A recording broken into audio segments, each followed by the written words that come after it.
Black Oni. Welcome everybody to another episode of the Black Oni Podcast. I'm your host, JBlaze06, and I am joined today by two very important and special people to me. One of them is your homie D. Hey, what's up, everybody? How you doing? Yeah, the other one is the 1KK. What's going on? And there's another person on his way, but he's not here yet because he's probably still sleeping. But that's okay because we're going to get him in, and it's going to be fucking great. Today is a special E3 episode. There's a lot to talk about. There's so much hype and anticipation and all the good stuff that... It's the formal wear. Yeah, there we go, right? I got... this is kind of formal wear because, you know... I'm sun's out, guns out today. I'm sorry, guys. There you go. Nice. The sun's only kind of out, to be fair. Yeah, it's kind of hiding a little bit. It could be worse. Summertime. It's summertime. Whatever. It's supposed to be summertime. So, the first thing we will do is the intro/icebreaker for all you guys at home. I'm going to have some little links down below so you can skip to different parts if you want to just skip to those parts. We're going to have an icebreaker. We're going to talk about games, what we're playing, and like game of the year, blah, blah, blah. We're going to be talking about the stuff that's happening in the gaming news and recent releases. There's going to be hot topics as well, things that we're excited for about E3, and a bunch of different topics on that. And yeah, those are the four categories of the podcast, so let's get right into it. Cool. Intro, icebreaker. I got to do that every time. Yeah, you do. It's the thing I got to do. So looking back, what was the best launch lineup to date? Like a console I don't know. launch lineup. I wish I were older so I could go back further than like N64. Yeah, right? Even that I barely remember. I don't remember that at all. Yeah, I'm drawing a blank. I know that PS3 launch lineup was super disappointing. It wasn't that bad, to be honest. And I think PS2 launch lineup was really disappointing too. It was. There was like, I think there was a Tekken Tag, and there was like the Bouncer, and then like Madden or something, and that was it. There was like barely anything for those. The Xbox launch lineup had, I don't know if this was a launch title or not, but it had Genma Onimusha at some point, and I was in love with that game, but it was also available on PS2, so it was like, whatever. Yeah. They had this game called like Azura or something like that, which was fucking awful. It was so bad, but I loved it because it was like, oh, it's an Xbox game and blah blah blah. And the puzzles never made any sense. You never knew where to go. I might have to give it to the N64 just for Super Mario 64. That's fair. That game is amazing. A lot of people, when I was like looking at articles and like listening to people talk about it, like that was like their one of choice. Yeah. But I think PS3 for me. I mean, maybe it's just because I'm so much of a Sony fanboy now, but like the PS3 had Resistance, which is one of my favorite games of this generation, or game series, I should say. It had Marvel Ultimate Alliance. It had Fight Night Round 3. It had like Madden or whatever. It had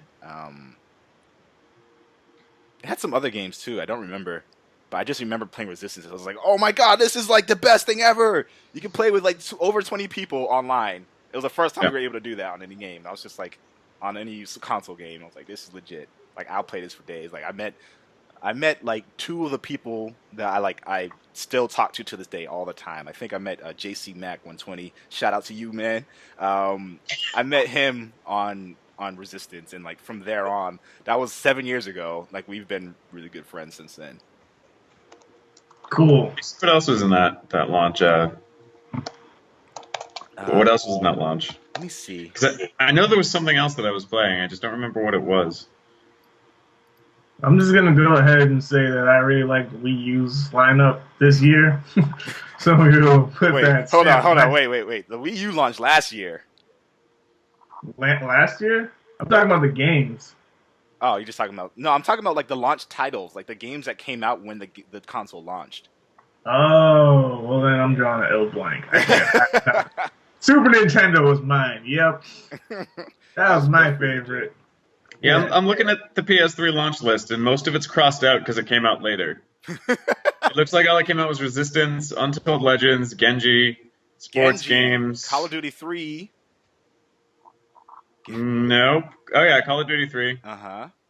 Marvel Ultimate Alliance, Oh my God, Mobile Madden? Suit Gundam Crossfire, which I don't know if that was in the U.S. I don't think that was. No, it totally was. Just no one bought it because it was so bad.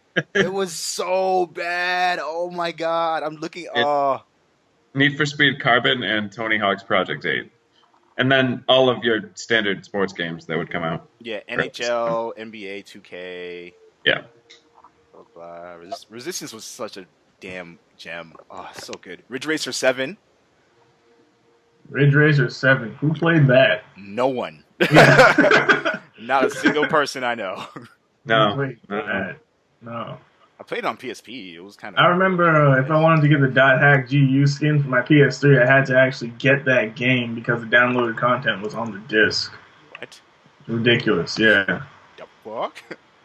Yeah, it was, ridiculous. That's great. Ridiculous. Don't do that. Don't ever do that again, Sony. Or Namco Bandai. Whatever. Bandai. Okay. So, yeah, I think those are pretty much that was my favorite launch lineup, because I just remember like other launch games were just like, oh, there's this new console, but there's nothing to play on it. It's cool. Well, PS2, like the biggest launch title that I remember from PS2 was SSX, like the original. Oh yeah. And I think that totally blew my mind, like the graphics on that. Game. That was a sick game. But other than that, that launch was terrible. Like for 6 months after that came out, that was terrible. Yeah, it basically won on the simple fact that it had a DVD player built into it, and like people were like, "Oh, I'm gonna get a PS2 because it has DVD." Yep. That's kind of what they banked off of the PS3 as well. But I think, from the looks of it, PS4 is looking to blow that shit out of the water. It's looking good so far. I'm just worried that a lot of it's gonna get delayed. Me too. I know that they're gonna try not to because they want everything out by holidays, but I don't know. Yeah, I mean, I agree with you. I think something's going to happen where it's just going to go down, and it's not going to be. Though I think Sony learned their lesson from the last launch in that I know that they got out dev kits to developers like years ago. Mm-hmm. Whereas for the PS3, it was only like 6 months. And they only gave them 4 gigs of RAM, too, so that's another thing to put into consideration. Yeah. It was like, yeah, it's going to have 4 gigs of RAM. It's like, nope, 8 gigs, GDDR5. Done. Done. That's it. Game over. Awesome. Yeah. Okay, so we're moving on to our next topic, gaming. What are you guys playing now, and what are your impressions? Animal Crossing. Animal Crossing.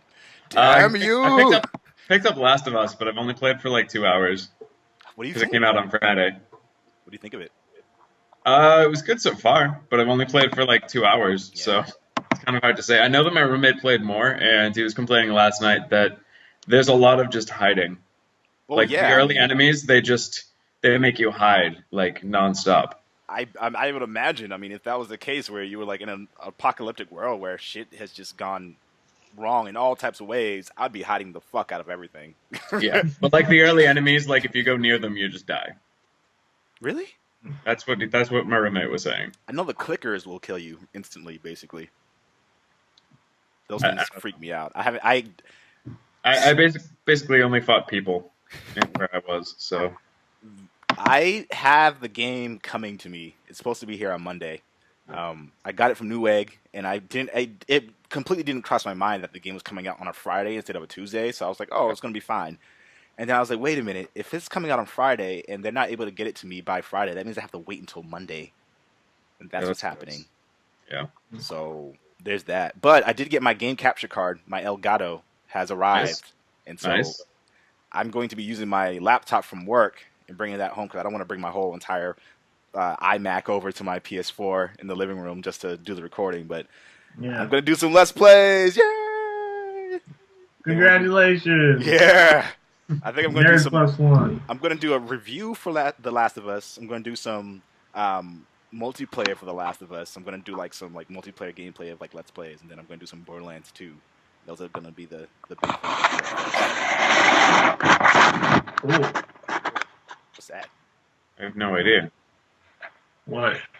Is there someone else? Oh, is that your cat? Oh, wait, what? Oh, yeah. Yeah, that's my cat. Just heard some like. I'm like, what's going on? What the fuck? Yeah, don't worry about that.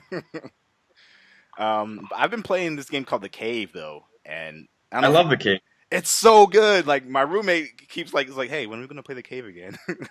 It's Yeah, it's not hilarious. great for two people though. Like it seems like it would be, but it's not because you're pretty much like constantly just switching people, and it's easier to just do it all yourself. It is easier to do it on yourself, but like if you have two people moving at the same time on your same screen, it's pretty easy to maneuver because you don't have to like switch back and forth to get people to do stuff. So You just always need that third person. yeah, we kind of do need a third person. Yeah, it's For weird. you guys at home, and for Dan, you probably have no idea what The Cave is about.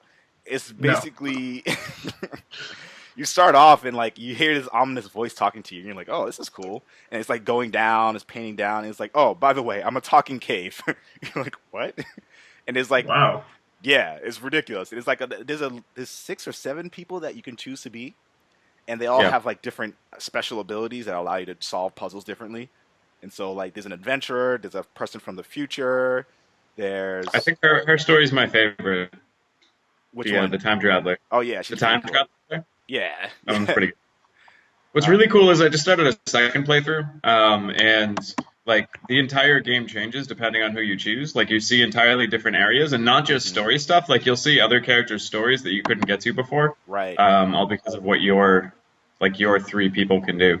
Right, exactly. And so like the knight had this one specific mission where there was like a princess you could save, and you're supposed to like get her, and it was like they were making fun of the whole trope about like save the princess. She was like, "Oh, let me guess, you're here to save me, or you're here to marry me, or whatever. You're gonna get Excalibur from the stone, or some shit, whatever." It's like just go downstairs to the dragon, do this, do that, and I'll give you an amulet, and we'll all be fine. Yay! Like she was legit making fun of the whole thing, and it was great. I'm not gonna. And then at the end, you release the dragon, and he kills the princess. And, Yes. It's pretty fucking fantastic. You guys the are time traveler. This is really good. The time traveler. Her story is that she got angry that she didn't get Employee of the Month for like a year straight. So she goes back in time and drops a boulder on the ancestor of the person who kept winning Employee of the Month, so that they never existed. And that's her Wow. story. It's pretty fucking great. It's pretty great. There's so much there's so much humor in that game, and the cave talks to you while all this stuff is going on. He's like, "So jealousy is kind of a bitch, isn't it? Like you just killed an entire family line because you wanted to be Employee of the Month. Good job." Wow. So for you guys, it's on free for PlayStation Plus. I got it for free, and I've been playing it, and it's great. I love PS Plus so much. I paid for it. I paid like $3 for it, so Yeah, it's like nothing. I'm okay. Yeah. What is your game of the year so far? Probably BioShock. I would have. I'm going with Monster Hunter 3 Ultimate. Ah, Yeah. interesting. We have very different answers here. So I haven't played Monster Hunter, so I don't know how addicted I would be to that. And that's like another thing too. It's like when these companies like do their Game of the Year editions, I wonder how many of them people deciding on those games have actually played through those games. I'm assuming. Well, I not. know Go ahead. for Game Informer gave Monster Hunter like an 8.5, 8.75 Mm-hmm. in another review, so I know that's not going to get Game of the Year. But they did say that they liked it. It's just like a giant learning curve for anybody that's new to the game. But once you pick it up, like it's pretty good to go. Nice. Yeah. I've always wanted to get into Monster Hunter, and I know it's been on PSP, but for some reason, like I have a PSP and I just don't use it. And I think it has to do with like the memory sticks, the proprietary memory sticks you have to use. Those are so annoying. I hate that. Vita's worse. Say it again. The Vita is worse. Oh, It also has proprietary memory cards, and they're way overpriced. Yes, they are. That's why like I don't 30 have Vita. $30 for like a 4 gigabyte card, and that's absurd. That is Yeah. simply ridiculous. They can't possibly think people want to spend that kind of money on that stuff. Like I'm gonna get a Vita if they do a price drop and they reduce the prices of the cards. Like that's all they really need to do, and I will buy a Vita. Like I have no problem doing that. It's just I feel like it's such a ripoff. But I don't know. That's me ranting, I guess. No, it is kind of a ripoff. To be honest with you, like there aren't very many good games for it. There's like 3 that I think that we've mentioned on the show. If not like 1, which is Soul Sacrifice, basically. Mm-hmm. There's a cool Katamari game, which is awesome. But if you're like a sports fan or an Assassin's Creed fan or a Call of Duty fan, every standard like bro games that have been out are on the Vita, and if you're like a hardcore bro gamer, then go for it. And you can buy it, and you'll enjoy it. But currently, it's got Persona 4 Gold, which is amazing. I heard good things about it. That's why I bought it. That's for PS2, right? It's for PS2, and then they released the Gold one, which has so much more stuff for the Vita only. For the Vita only, okay. Yep. There was a link that I sent one of my friends, JC Mac, actually. You guys that heard of him, but I sent him a link of like all these games that are coming out or are out right now for the Vita, and it's like, oh, people keep saying there's no games for the Vita, but there's a lot of stuff, especially now. Like after E3, they had like this whole section dedicated to Vita on the press conference floor, and they had all these indie titles and all these new games that they were showing off that are coming out this year. And I was like, whoa. And Sony keeps promising more crossplay stuff where you'll get the Vita version for free, and you'll be able to like cloud save and access essentially exactly where you leave off on the Vita. That's and so they also amazing. keep promising like more remote play where you'll actually be able to like play any of your PS4 games on your Vita if you're not home.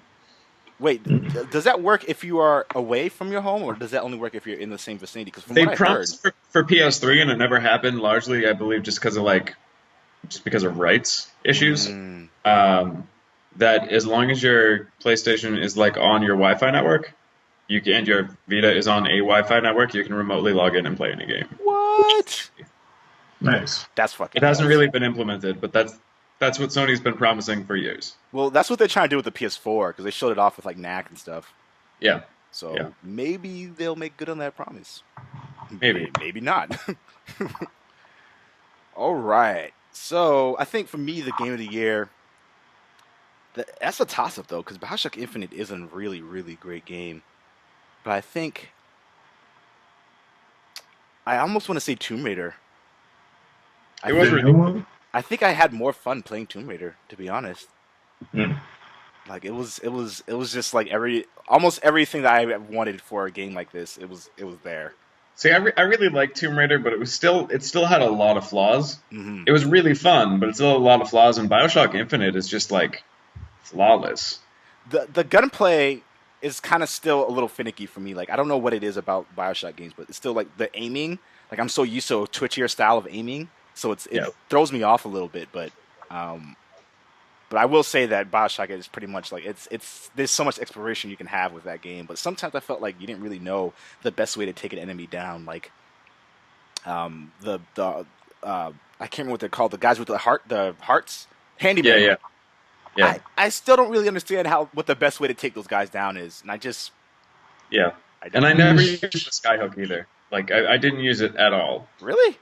Yeah. You mean like the melee attack, or are you talking about like on the skyhook and then like, as an attack? Like I just didn't use it, and I know that they built in so many mechanics for using that, and I just didn't have to, and didn't even feel the desire to do it. Huh. So that's another thing I do like about BioShock Infinite. There's so many ways you can play the game, and like during our last discussion when we were talking about it, it was like like my favorite thing was like using the crows, and then like I think Corey was telling me that you can electrify the crows while they're in the air, so that they're electric crows. Like we can light them on fire. You can light the crows on fire so that they're pecking at people and burning them. What? Yeah. Nice. I had it set up so that they were lit on fire, and you'd make a crow's nest, and every time the crows killed somebody, the person would turn into a nest, and more fiery crows would explode out of that. Exactly. That's the most amazing thing ever. Wow. That's fucking cool. Fire crows! Just imagine getting attacked by burning crows. It actually reminds me of this episode of Pokemon where Ash... Yeah, no, I'm serious. Ash got his Pikachu to like get his Swellow to make thunder armor when they were going against the twins. What? Tate and something from the Hoenn region. It happened. The Hoenn region? The Hoenn region. Oh, yeah. Oh my god, no. I thought you said taint in the Hoenn region. So we're moving on. Yeah. Tate, not taint. Where's your mind? I don't know. It's everywhere and nowhere at the same time. Indeed. Well then. Very existential. Yeah. Shit. That conversation got off track right fast. I need to Edit get that more one sleep. Okay, so yeah, I think once I play The Last of Us, that'll be my game of the year, but we'll see. We'll see. I'll start playing that game because I just hear nothing but amazing things about that game. I just can't wait to play it. I just can't. I'm hoping I'll love it. I don't know. I'm not sure I will. I'm pretty sure it's pretty visceral and brutal though. Like from what I've seen already, like I tried not to spoil anything about it, but like it looks brutal in every way. And I'm just like,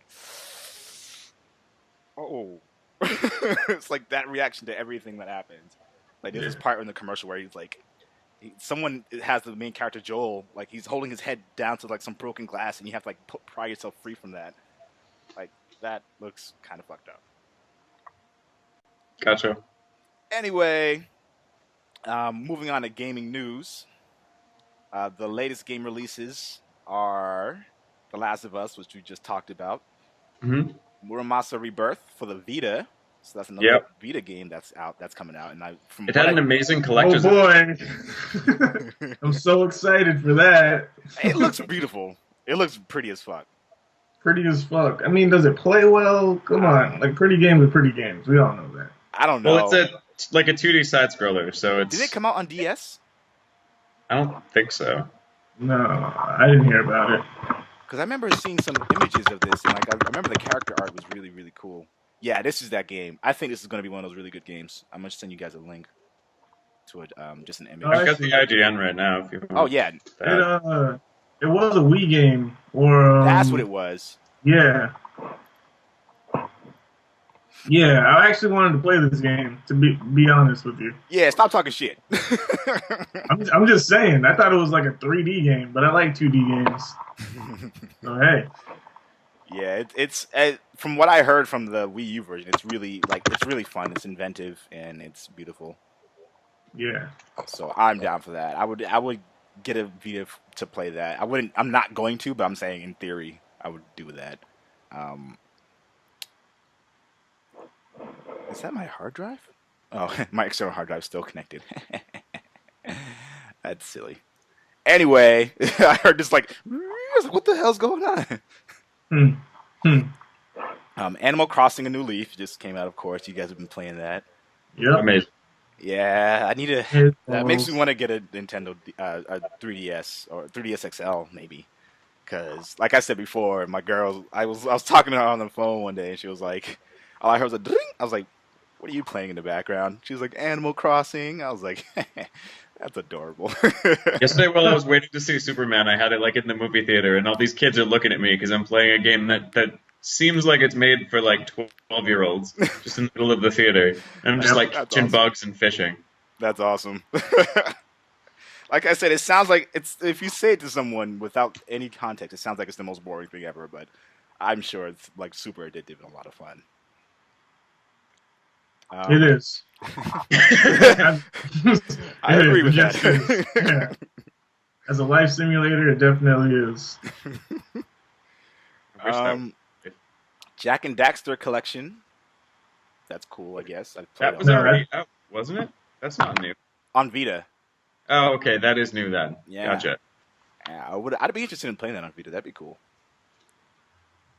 Though I wonder, how does that work with games that use like an L2 and R2 and an L1 and an R1 button on the Vita? They've done different things. I know for PlayStation All-Stars Battle Royale, you just use like both buttons together instead of using like R2, I think. Oh, okay. So they just do different combinations of buttons. I could just use a touchscreen, just like bloop, bloop. Yeah, and then there's the back touchscreen that they use for some things too. That makes sense. That makes sense, I guess. Whatever. Dungeons and Dragons: Chronicles of Mystara.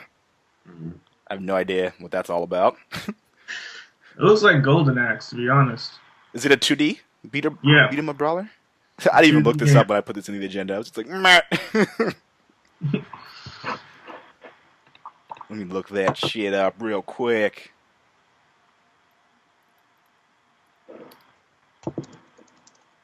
I forgot how to spell for a second. Okay.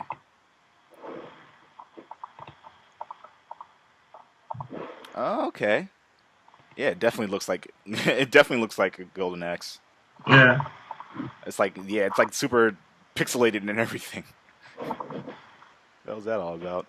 Dragon's Crown reminds me of Golden Axe, but it's like a beautiful version of that. I can't wait to play that. Dragon's Crown? Yes. That was I don't know if you were on that podcast, but like I sent you guys links to I sent links that was just the character arts, and like everyone, there was this huge controversy around the sorceress, because she's got large assets. Large assets. And she's working with some magic there in many ways. So yeah. But she's one of the most powerful characters in the game. Of course. I mean, with those, who wouldn't be, right? Right.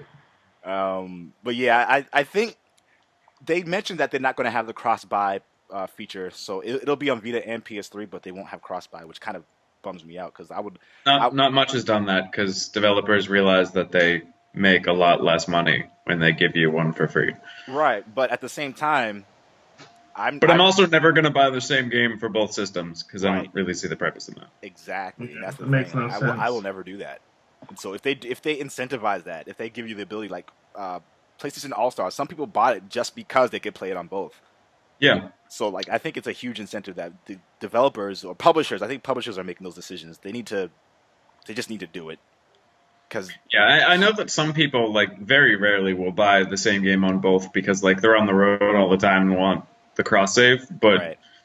I'm never gonna do it. And yeah, same here. I'm not gonna pay for the same game twice just so that I can play it on the road. I do hope, because I do, like I said, I plan on getting a Vita, but by the time I'm ready to get a Vita, it'll be closer to PS4 launch, and the game comes out in August. So I'm wondering if they do they offer that as a PlayStation Plus download for Vita, so you can just have that either way, which would be amazing. Because they put Uncharted, Golden Abyss, and Gravity Rush, which are two great games for the Vita, on PlayStation Plus. So yeah, they also just added a bunch more. I just can't remember what they are at the top of my head that I just put on Vita. I can tell you. I can grab my Vita and tell you. Hang on. Yes. It's pretty boss. Like a boss. This whole game looks pretty sexual, to be honest. Oh yeah, everything about it is sexual. I mean, yeah. Even the male characters are just like ridiculously overproportionately gigantic. Yeah, ripped. Yeah, Superman ripped. But the elf though, the elf they have is like completely fully clothed, so it's not so bad. That's because it's an elf. It's not a human. You would think they would take more liberties with that. They don't want you getting any ideas and starting to crossbreed. Oh, that's great. Wait, there's a meme that they just put in here, which is pretty great. I'm gonna send this to you.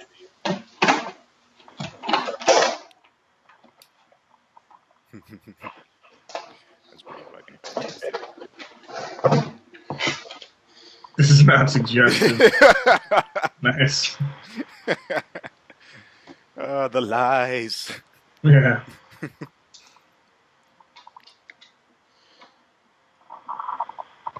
Okay.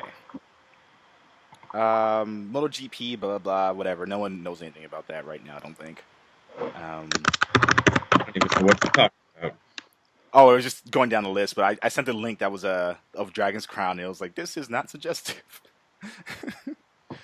I see the link, yeah. Yeah.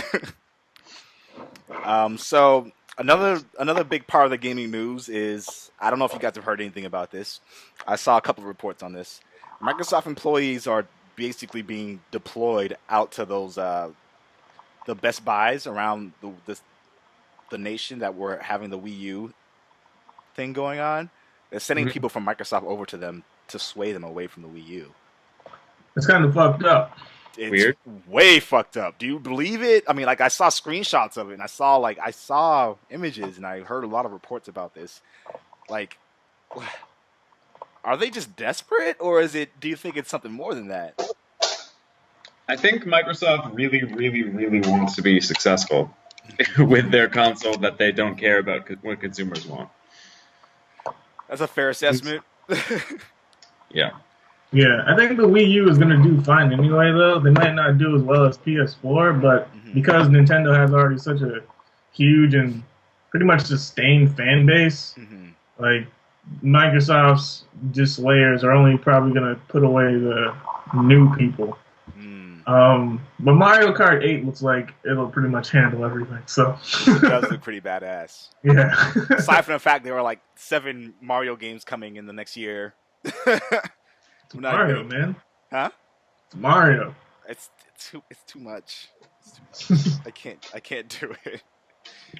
But it's what Nintendo's really got going for it. So yeah. What they have for a long time. Yeah. I mean, I do feel, I will give Wii U this. I do feel more enticed to get one now that I've seen what they're looking to do. But there's no release dates for almost any of the games that they showed. Yeah. A lot of them have been backed up because they are actually implementing more like connectivity in their games. Like we said on the last podcast, or somebody said it, that Nintendo hasn't figured out that like the internet is important for video games. Yeah. And, oh yeah, that was me. Yep. Yeah.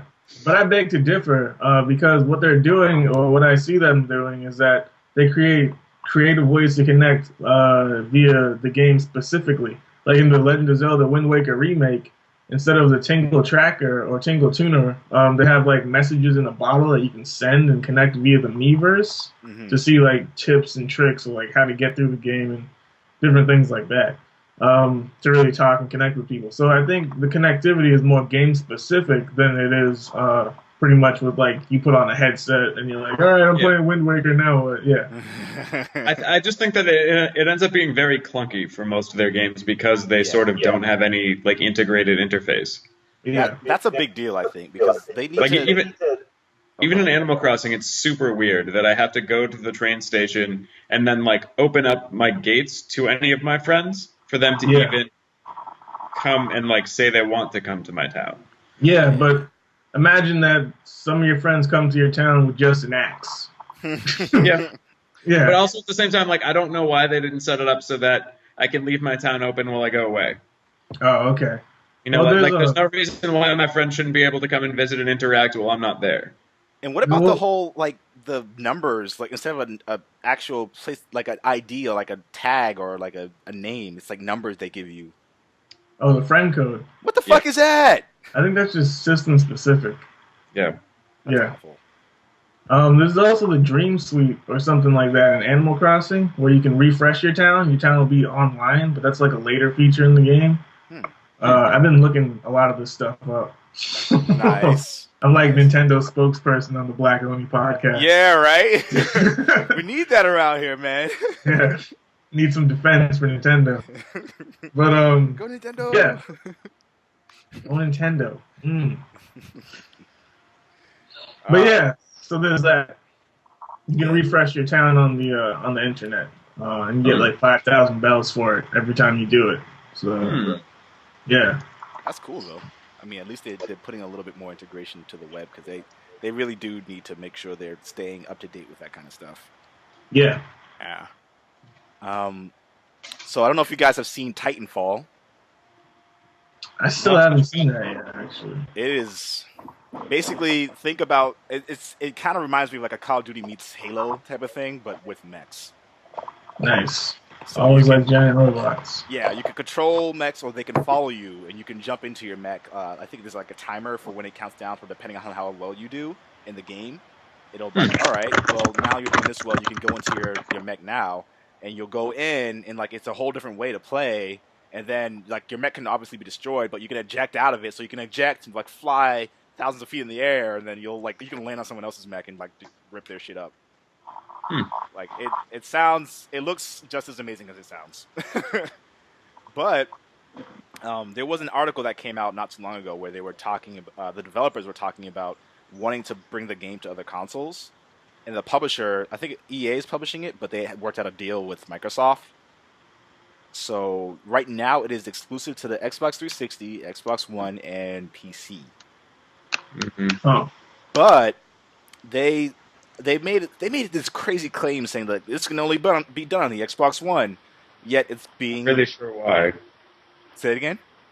Not really sure why. Oh, it's just marketing. They have to say that for marketing. Like, only on Xbox One can we do this. It's like, you guys are... I'm on like the Wikipedia now, and it said that the game uses Microsoft's cloud computing for multiplayer servers, physics, and artificial intelligence. So because it uses Microsoft servers, it would only work on the One. But they're putting it on the 360 and the PC. All on Microsoft servers, though, probably. Yeah, probably, I guess. And I doubt Microsoft is going to be okay with them using Microsoft servers on a PlayStation 4. But if they use PlayStation servers for it instead, because we don't know what else Sony has cooking for that. I can't imagine they would sit back and just let Microsoft say, yeah, we're going to have cloud computing and no one else is going to have that. The PlayStation already has cloud integration already within its infrastructure now, and they're bringing more with a Gaikai, so I assume that they're going to expand on that in some way. That's just my hopes and ideas, I guess, though. Maybe I'm just being too hopeful.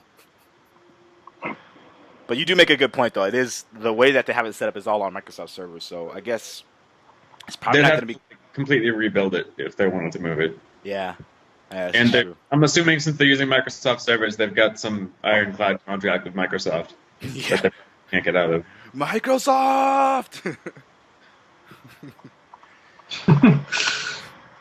So, another bit of news. EA seems to be trying to get out of this hole that it has where it's like everyone hates EA. They are making some risks. They're taking some risks with Battlefront and Mirror's Edge 2. Do you think these are risks, or do you think these are just kind of things that they're doing because they think they can make more money off of them? I think these are risks because Mirror's Edge 1 wasn't really that successful, and it was a leap of faith that they took for making that game.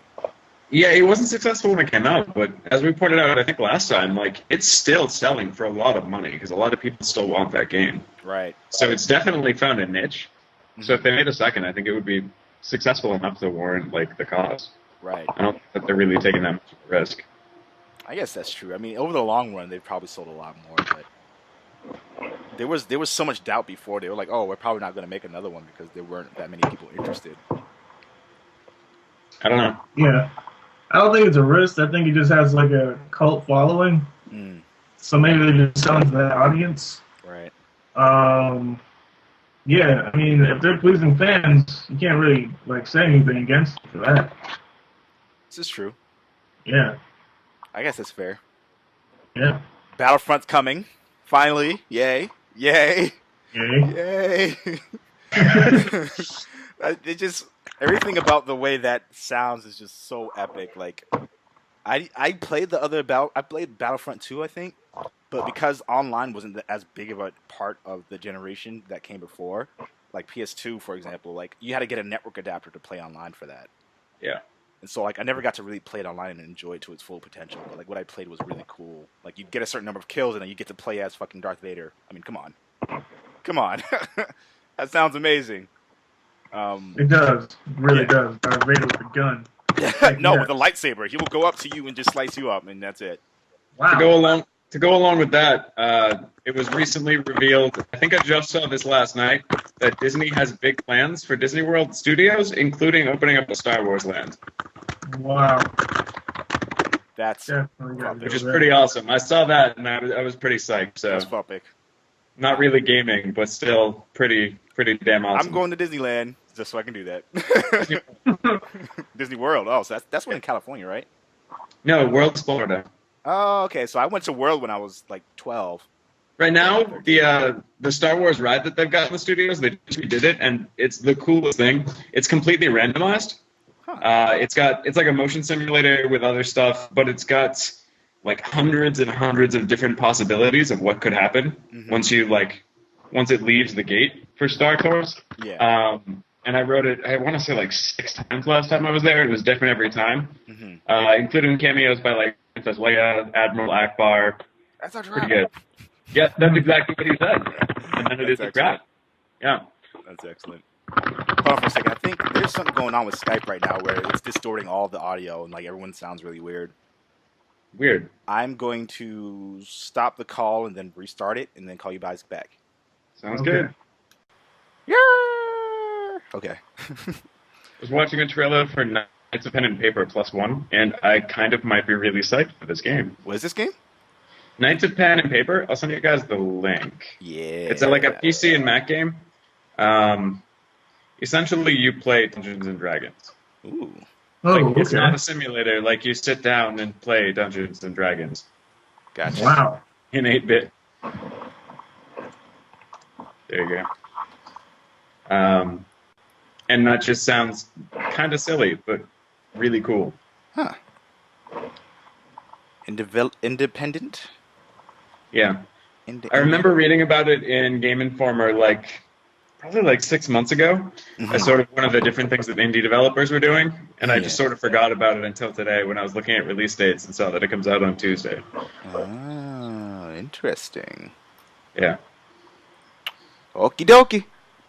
All right. Anyway. Let's see what else is on our little agenda here. Oh, yeah. Killer Instinct. Free to play. What does this mean for us? Is this good that we have all these free to play games coming now, or is this bad? I think it's a cool thing, but I also think that the game market is just kind of saturated with a lot of bullshit. Mm. Yeah, like free to play isn't bad, but Killer Instinct is a series that like a lot of people were fans of back in the day, and I don't know that free to play will take away from the gaming experience, like the content for it and all that stuff, or if it'll only make more fans before they come out with another installment when you have to pay for it. The free to play for that too, like you get one character, and then you have to buy more. Like, it's free to play, but it's like free to play, this really, really limited, narrow thing. Yeah. I guess the biggest problem I see with that is like if you play online, you'll just see everyone playing the same character. Yeah. And so I can understand how that's a problem, but at the same time, I think free to play it can be really bad, but I think it's good overall because it's like you can spend $60 on the game, or you could spend $30 and just have the characters that you want to play as. I guess. So, I don't like it. Yeah, I still feel like it's going to end up costing more, like in the long run, to actually make the game worthwhile. Yeah. Like to make it as good as that $60 price tag would have been. And that's the thing with free to play games is they always end up costing you more. Yeah. I mean, it all depends though, because like for example, Capcom releases games and then they do like a DLC and then they release another version of the game. Yeah. And so like in the end, you end up spending way more on that because they put so much behind these paywalls of DLC that you have to spend $40 extra to get the most out of the experience, and then you pay another $50 because they made it an expansion of the game instead of doing it as like a downloadable thing. So the DLC for Monster Hunter was free though, and for Soul Sacrifice, yeah. So yeah, I think Capcom might be learning because I know that there were a lot of people that hated them for that, and a lot of people weren't buying their games because they were just waiting for the second edition of it to come out. Yep, that's what I started doing. That's exactly what I started doing. And it's bad. It's bad for everyone. Yeah. I don't know. I think, like, for example, Warframe, it's going to be a free-to-play game. You can select whatever characters you want. You can choose if you want to level grind to get the new equipment. You can do that, or you can pay using the free-to-play model to get that equipment sooner. And you can also pay for, like, cosmetic stuff, like armors and, like, different, samurai pants or something like that. Like, I think that's fine. Because like you have an option, because like I know a lot of us don't have as much time to play anymore, and we would still want to be able to get that same type of enjoyment out of it. So if I can use the money that I've spent working all the time to just have that little bit more of enjoyment, I think it's a cool concept. I don't know how it'll work in the end as the game's released, but yeah, I think I'm in support of it. I don't know. We shall see. I like the idea. I feel like it's always going to be engineered to cost the consumers more money. Yeah, that is really true. That's one thing I do worry about when it comes to free to play. It's like that's just how they get you hooked in, and then they'll just suck all the money out of you. Yeah. Destiny allows you to seamlessly join in on co-op events. Seeing as a lot of Wow, I wrote that wrong. Whatever. Seeing a lot of seamless social interactions between gamers and the way that they're playing games. Do you think this is like the next evolution when it comes to the next gen coming from last gen, or do you think this is just a fad or something that's? I think they're taking a cue from games like Guild Wars. Mm, Um, Guild Wars right now, you can play with your party, but you still see these massive like group events that you can go and join. hmm And I think that games are taking a cue from that, sort of taking the cue that people want online co-op, but they don't want to be forced to always co-op with people they don't know, okay, and to sort of give them that option to like work with people for 5 minutes and then not anymore. that's cool. Uh, and I think I think that's a great thing. Yeah, I think that that's definitely sort of the way the gaming is going right now. definitely. Like, for example, what's that game? The It's a game Ubisoft is making. I just talked about this during my last video. Um, it's a racing game that they're making, and it's like allowing you to completely have like a social environment, kind of like Drive Club.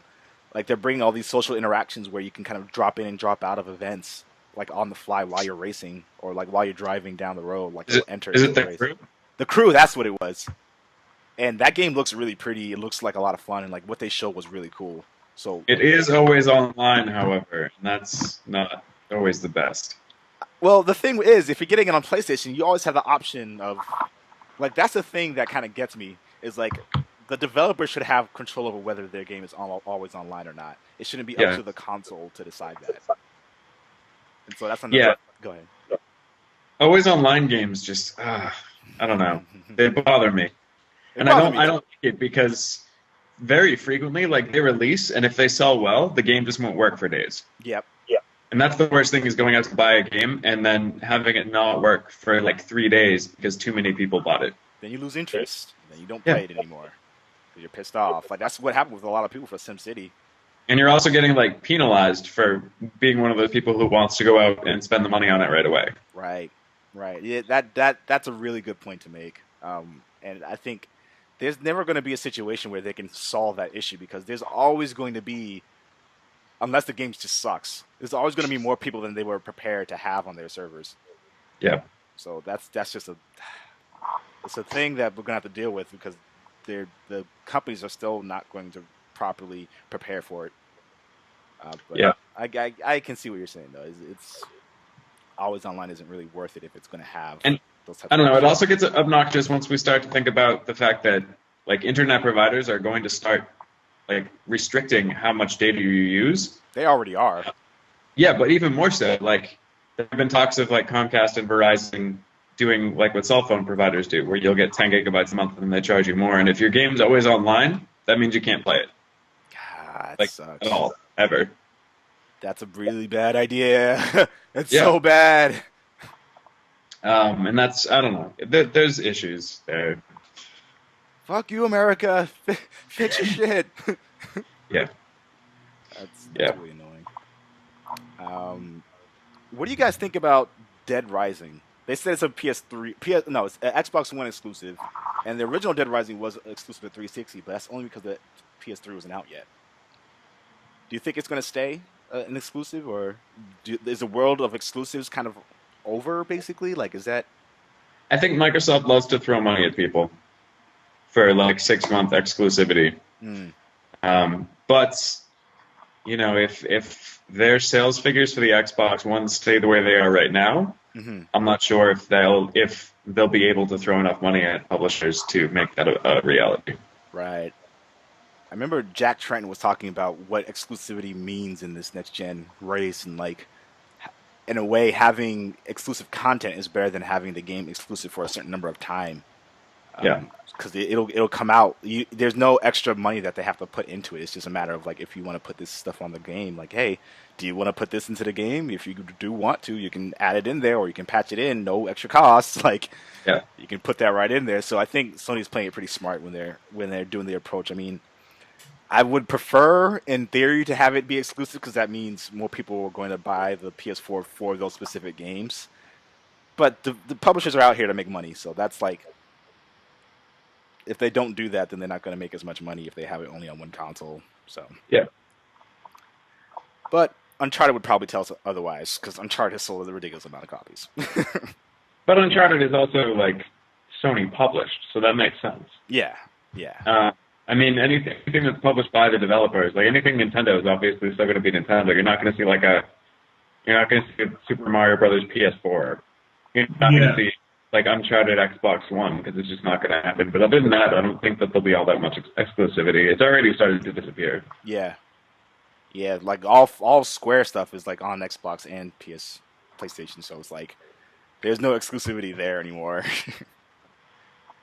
Except for I mean, the only things that are still exclusive are things that are like restricted to certain systems, like 3DS games or Vita games or some Wii U titles. But yeah, that's few and far between. 14 of Realm Reborn is going to be exclusive, as far as I know. And hopefully I get into that beta, because, like I said before, me and my girl are looking to get that beta. We want to get it real bad. It's PC too, so. Huh? It's on PC too. Yeah. Well, it's kind of hard to say exclusive because most games are on PC now too. Yeah. Which means I won't need to get an Xbox, because most of the games that they're going to have on the Xbox One are going to be PC as well. So I already have a PC. Yeah. Let's see.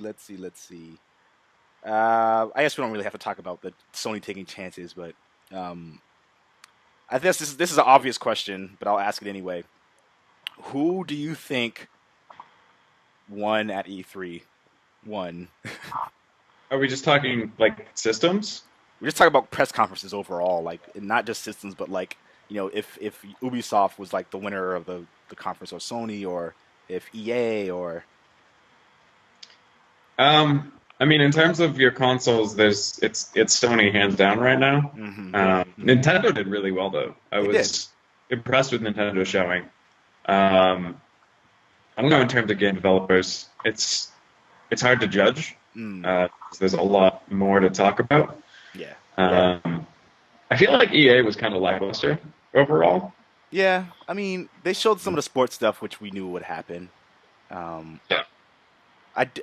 I wish we could have seen something on Battlefront, but they just got the licenses to use Battlefront, so I know they don't have that yet. But yeah. But I think Ubisoft really kind of impressed me a lot with their showing. Like what they show with The Division, for example, like that is probably hands down, aside from Metal Gear Solid 5, which, by the way, oh my god, Metal Gear Solid 5 looks so fucking amazing. I cannot wait to play that. But that and The Division are like my two most, and Destiny. Those are my three most anticipated games coming down the road, because those all look just so amazing and unique in their own ways. Like The Division has that ability to drop in, drop out, kind of that social connectivity, kind of like how Destiny is doing. But it's like you can go into multiplayer competitive matches like on the fly while you're walking forward, or you can like have people on their tablet helping you while you're playing. So you can have people spotting people for you, or like sending airstrikes, or like doing all this other really cool stuff within the companion app. And we're seeing that a lot too, like companion apps along with the games. Really smart. Yeah. I want to get a tablet just so I can do that. It's an odd reason to want a tablet, but okay. I'm just saying, that's so fucking cool. Like I could be at work and like on my lunch break, I'm like, hey, let's see if my friends are playing Division online. Oh, yep, they are. I'm just gonna join them and send on an airstrike. I'll spot a few people for them or whatever. I'll get back to eating. It's so fucking cool. Like that's like, that blows my mind how much more connected we are when it comes to gaming now, that we're able to do that. Like if someone told me like 2 years ago we would be able to do that, I'd be like, get the fuck out of here. I think you'd also just be like, why would I want to do that? I mean, because it wasn't really an idea yet. Yeah, exactly. But now, like, you're seeing it in action. You're seeing it applied in the game. You're like, you know what? That's really cool. Like, I could be a drone in someone's game. Yeah. Pretty awesome. PlayStation Plus is getting better and better, as you guys kept hearing me clamoring on about. That game Outlast that we talked about a bunch of times is coming to PlayStation Plus for free. And so is Drive Club, coming for free. It's going to be a PlayStation Plus version of it. It's not going to have all the unlockables, but I'm pretty sure that they're able to get a lot of money still off of these games, having them being available as free downloads on PlayStation Plus. And like we talked about this before, where we're like, oh, I mean, it's also about getting the word out there too. They're only available for free for often like a week, yeah, sometimes like months, but often just like a week. And then, you know, if you play a lot, your friends see you playing this game a lot, and then they want to buy it, and then they'll buy it for full price. That's what happened with the Cave. And they see it on sale.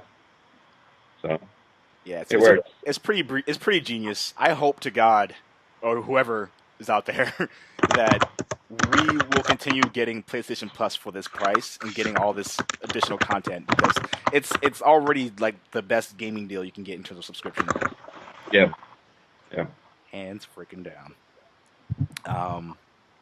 So what game or news are you most excited about coming out of E3? I will say Kingdom Hearts, because I was worried they were going to wait another 3 years for it, and I am so excited. They didn't say when it's coming, though. They did. They said first quarter 2014. What? I could be mistaken. If that's the case, then that's amazing. We've been waiting for this game for so long. Yeah, the last one released in like 2004, 5 or 6. It was so long ago. Like, it was before I went to college. I'm out of college like for almost 3 years now.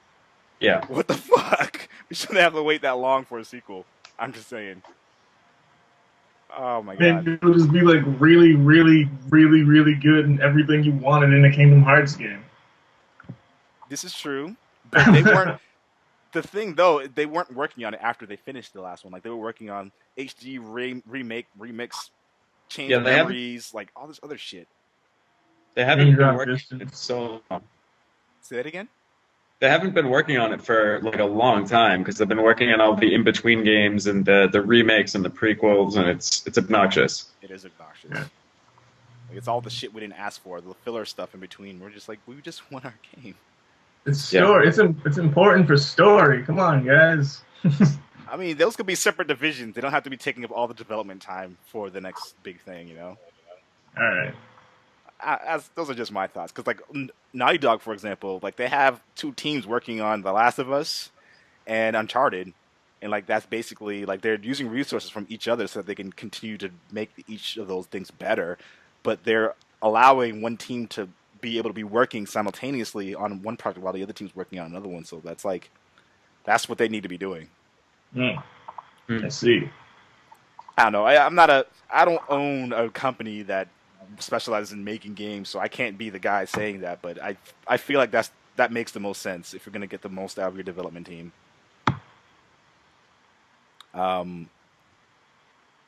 What do you guys think about the way the PS4 looks? It's a trapezoid.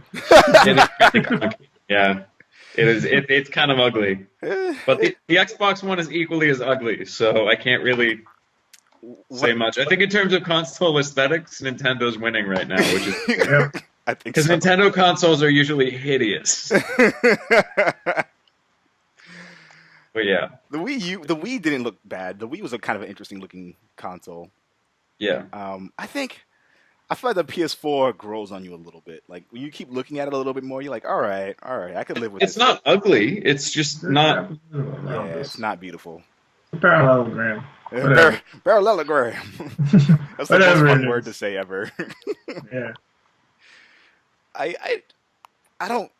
I mean, we're all artistic in our ways, right? Like we have people who are paid to make these things look a certain way.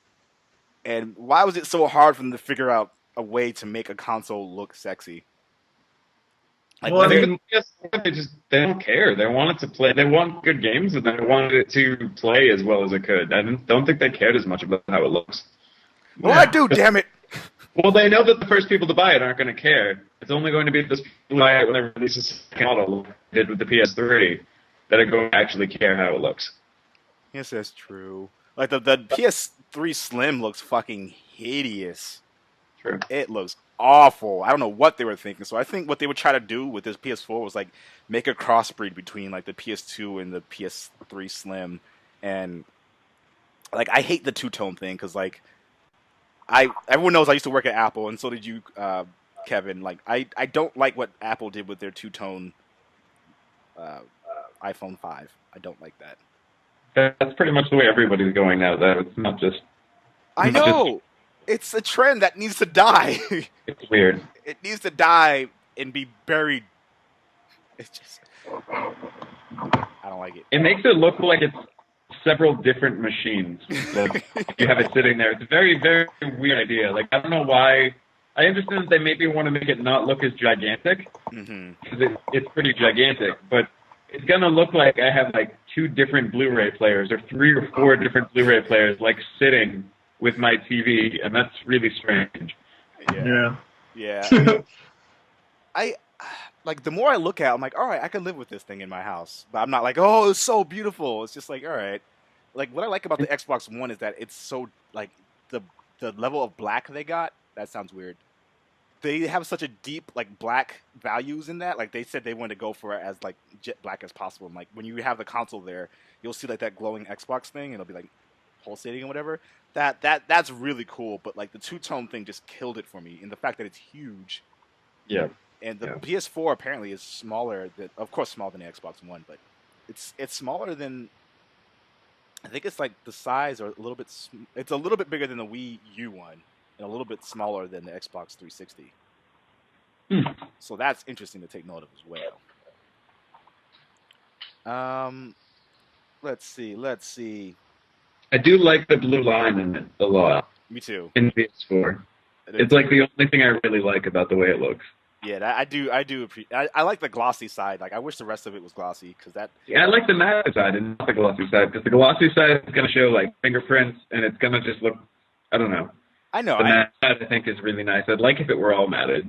Yeah, if either all matted or all glossy would be better for me. Because, like, I do, like, when my PS3, my first one was glossy. Like, I love that thing. Like, it got fingerprints and stuff or whatever, but it was just so pretty. Yeah. It was shiny. It had, like, the chrome edges. I was like, yes, PS3. This is a machine right here. This is like premium build. And now matte makes. I mean, I like matte. Like, my business cards are matte. And, like, my phone case is matte, so I do like matte a lot. But I think for certain devices, it should have a little bit of, gleam. Gleam. Afro shiny device. What was the other one? It was like something glow. It was like, I don't know. It was on Coming to America. I'm lost. Soul Glow. That's what it was. Soul Glow. Oh, it's so good. Anyway. Yeah. What do you think about in terms of Microsoft wanting to control the living room and apparently control your life? It's weird. I don't think it's never gonna happen for me. I'm not interested at all in buying any of Microsoft's video game products. Really. I don't really know where their head is and was for like the last couple of years. Like, I don't know why they would want to release something that sounds like an Orwell novel. Like, like why would you want that? That's just like the iRobot ads and make it seem like the little like Roombas are going to take over your house. Why would you want that? Yeah, exactly. I do feel like it's a huge invasion, and like especially with what's going on in the. I don't want to bring politics into the podcast, but especially with what's going on with the NSA and like the invasion of privacy that's already happening with the technology that we already own, like handing over more control over what our technology is doing to us is kind of a bad idea. Yeah. Like maybe down the road, years later, when things are kind of structured a little bit better, it might be okay in some way. But like, this couldn't come at worse timing. Like it really couldn't. No. It's just bad overall. I think the idea of having technology that's capable of doing so much is really cool, but it isn't necessary to have that enjoyable experience. And the fact that every Xbox One is going to come with that built into it is like, you don't even have a choice if you want to play their games. Deus Ex Machina, man. Basically. Yeah. Basically. I don't know. I mean, it bothers me enough just the fact that it's always on. Yeah. Like, not just always connected, but that like the Connect is always listening. They said that you can choose to turn it off for certain things. but they never specified exactly what those things are. Well, no. Anytime you can tell your Xbox turn on, and it will turn on. So the Kinect is always listening. That's nuts. Can you imagine how many problems you'll have with like kids like fucking with each other? Just like, oh, I'm playing Sonic. Xbox off. What are you doing? Yeah, weird. Very, very weird. I don't like it. Imagine? That'd be hilarious though, but awful. Xbox turn to channel Cartoon Network. Xbox turn to sports. Xbox turn to porn. Like, could you imagine just how many problems there will be in the household when that thing is around? Like, I would do it just to fuck with whoever's in the house with me. Like, every time. It's like, oh, you got an Xbox? Xbox off. Every time I come home. Every time. I don't know. I mean, Dan, you made a good point in the discussion before the podcast. It's like, yeah, this could be the next Dreamcast. And Oh, yeah. in terms of like public viewing of it, it could be the next Dreamcast, definitely. But I don't think that they have too much money to just be like, yeah, we're not going to do Xbox anymore. Like, they just make too much money everywhere else, and with the Xbox, and people are the mind-boggling thing about this is people are still going to buy this. They're still going to spend their hard-earned money on something that they could get better for less. I don't understand why, but it is selling. Yep, they got pre-orders. They got people who pre-ordered it. There's people who really want to play. They've got a lot of pre-orders too. Like, it's not just a few pre-orders. They've got a lot. Yeah, and I mean, nowhere near as many as PS4, without a question.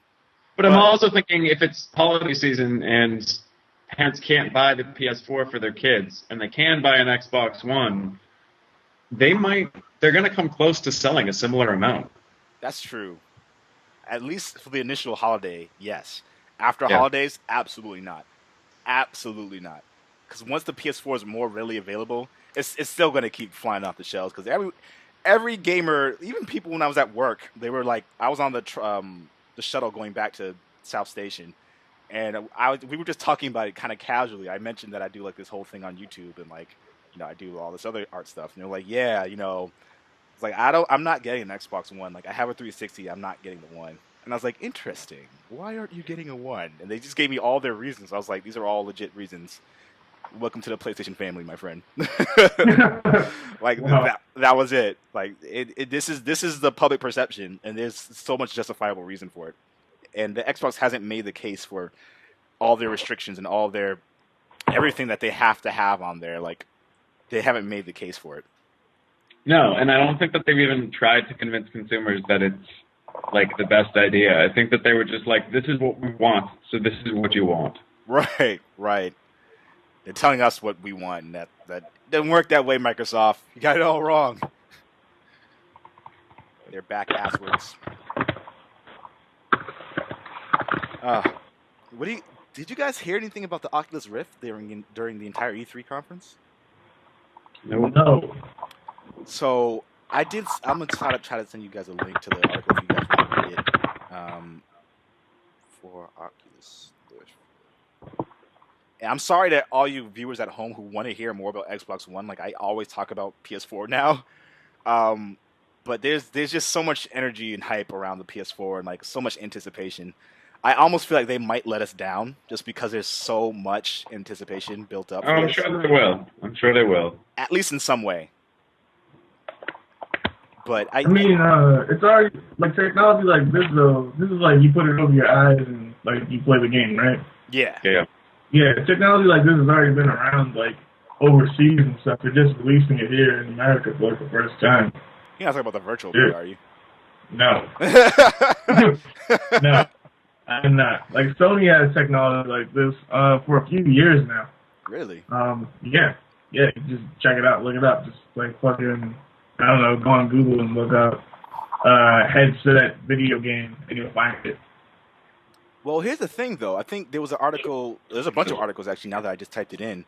Shuhei Yoshida, the president of, or the CEO of Sony, he was talking about his impressions of the Oculus Rift, and he loves it. And he like, during interviews and stuff like that, every time someone mentioned it to him, he would always smile or grin and be like, yeah, well, we're trying to see what we can do with that, because if they work out a partnership with Oculus Rift, not only will they have kind of the 3D marketplace kind of figured out, they'll have the Oculus Rift, which is like everyone who has ever played with the Oculus Rift said it's amazing, and it's much better than any of the other stuff that they've seen any other companies doing with like any type of headset, virtual reality type of thing.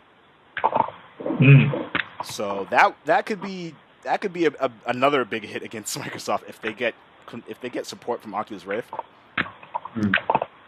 That would be huge. Oculus Rift for PS4, not yet. Let me see this article real quick. We've got a couple of development kits, and I tried it out and love it. He told us in an interview this morning at E3 2013. Whether the PlayStation 4 will support it is another question. No, it doesn't, Yoshida told us. Not yet, that is. When we asked whether the company's planning on offering support in the future, he only offered a no comment with a big smile. So he knows what's up. Yeah. He knows what's going to happen. Damn you and your meaningful smiles. Damn you. One thing that a little bit of a sidetrack. When the Xbox One revealed its console, Yoshida was asked about it. He was like, "So what are your thoughts on the Xbox One?" He was like, "Oh, sorry, I was asleep. Were we talking about the HTC One?"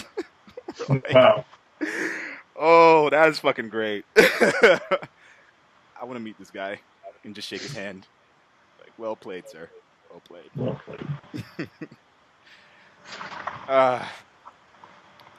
Anyway, I think those are... Oh, wait, no, never mind. I lied. I was like, oh, those are all our topics, but there's two more. So, I don't know, Dan, you probably didn't see any of this because you was watching the Nintendo.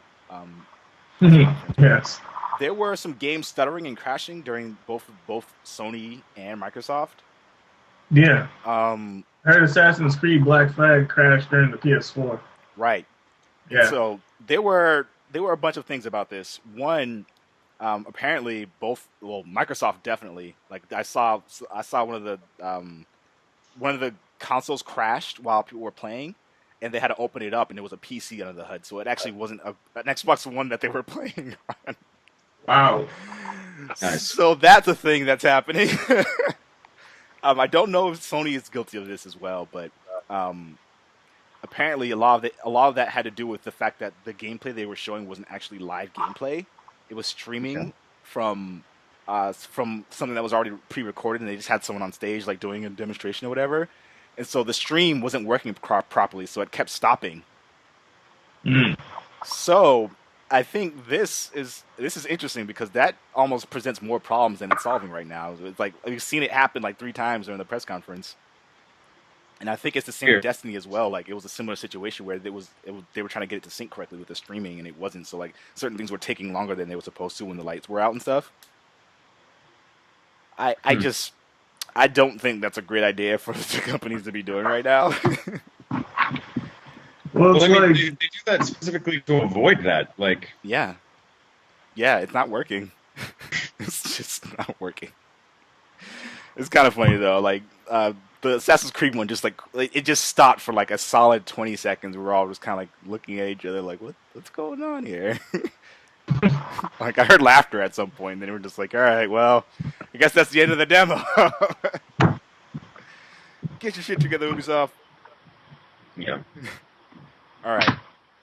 So the final question I have, there's more that you guys can add whenever you like.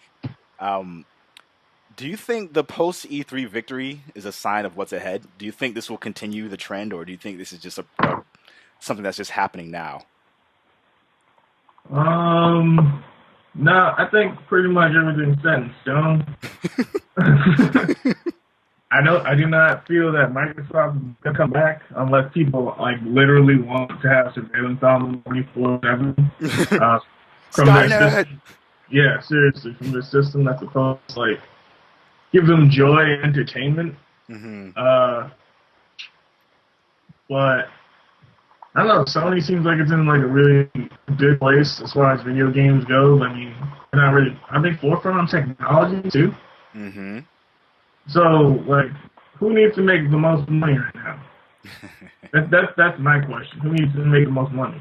Well, I think Sony needs it more than Microsoft does right now. Sony definitely needs it more than Microsoft does. Yeah, but I think they're set. Yeah, They are totally set. Well, I don't know about the only issue might be like the long-term life of the console, because I know if it's anything like the last two PlayStation consoles, they're not making money on any of the initial ones that are selling. They're probably losing a lot of money on it. Well, on the PS4, they're actually making money because I think I saw like the cost breakdown, and they were talking about like how much it cost them to put everything, like all the parts, and probably they didn't factor in the manufacturing and like sending them out, but they're making I think like 100 or something off of each system, and Microsoft with their price point are making like 200 or making some number. I think it was like 150 or like 200 or something like that off of each console. So they both will be turning in a profit for the sale of their consoles because the parts now cost so little. Yeah. So I think this is the first time that we're seeing something like that. And I'm trying to find this video of this video that like when they were talking about the Xbox One reveal, it was like all of a sudden you see in the background, you see like the Terminator, the T100. You see like its face kind of like zooming in a little bit. And I was like, oh my god, this is great. Like someone put the time into making this, and it's fucking excellent. I'll send you guys a link later if I find it, but it made me smile so much. I think Microsoft is in trouble with this console. I don't think that we're going to see them bounce back anytime soon. Maybe 3 or 2 years down the line, you'll see some more support for it and more people going on board because of the cloud computing thing. Yeah. Like that has a lot of potential. I still don't know how reliable that is because the cloud still has a long way to come before it's like utilized for processing. But I mean, the other issue with that too is, I mean, think of like what happened with Sony. Was that like 2 years ago now? Where the PlayStation That was really terrible. But imagine if everything's always online and all your computing is on clouds too, and your servers crash for even like a week. That means that no one can use your console for anything for a week. Wow, that is. Never mind no online games. That means they can't do anything for a week. And from what I hear, Xbox goes through maintenance and like it goes through like server downtime often enough for that to be an issue. Yes. So I don't. It means that there's probably a minimum like one night a month you can't use your system at all. Wow. Just wow. That's strange. That is strange. I don't understand the logic behind that. I don't either.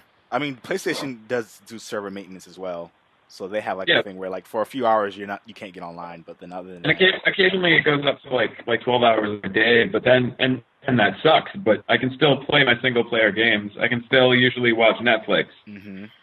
If it's always online and if all of the computing for my games is on cloud, that means that the server's down. I've just got a big box of plastic and metal in my living room with a camera that's always connected. They probably find a way to keep that thing still going. Yeah. I don't know. I think Mr. Yarger from one of our other podcasts had an interesting thing he wanted to add to the conversation that he wanted to hear our input on. Let's see. Let me open that up real quick. Oh yeah. So the numbers that we're seeing for the launches for Sony versus Microsoft. Right now, there's a poll that they put up on Amazon's Facebook, and 95% of the votes were for PS4, and they had to close the polls early because it was so lopsided that it was no point in continuing it. And Amazon right now has the top. What is it? Let me see.